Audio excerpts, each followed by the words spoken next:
This is the Brownstone Center News Update for Monday evening, November 10th, 2025. Let's go ahead and get some news together, shall we? So let's talk about the shutdown's breaking point. So after 40 exhaustive days of uncertainty, missed paychecks, and shuttered services, Washington finally blinked. Late Sunday night, yesterday, 7 Democrats and 1 independent crossed the aisle to join Republicans in advancing a funding deal that could end the longest federal government shutdown in U.S. history. This deal, if finalized, would reopen the government through January 30th of 2026 and restore pay for millions of federal workers. But there's a catch. It leaves out the very issue Democrats fought hardest for: the Affordable Care Act's premium tax credits, which were due to expire at the end of the year. Now, that omission has left party leaders, including Senator Chuck Schumer, facing a revolt within their own ranks. While this procedural breakthrough may ease the economic pain, it also raises one painful question: at what cost? And the fight over food continues. Even after multiple court rulings ordering the administration to, quote, release $4 billion in food assistance, the Trump White House has demanded that states, quote, undo full November SNAP payments. Let that sink in. Millions of low-income families are being told to wait again for help that is already legally owed to them.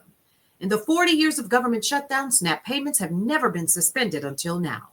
And this moment will go down in history as one where hunger became a political weapon and the most vulnerable Americans paid the highest price.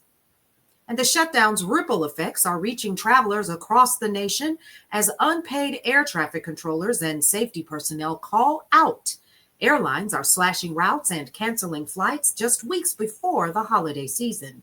Airport lines are longer, tempers are shorter, and the sense of instability grows stronger every day. When Washington stops working, so does everything else, even the skies. Wall Street and global markets responded Monday with cautious optimism. Stocks rose across Asia and Europe, and U.S. futures climbed on hopes that Congress might finally be able to govern again. But optimism doesn't equal stability.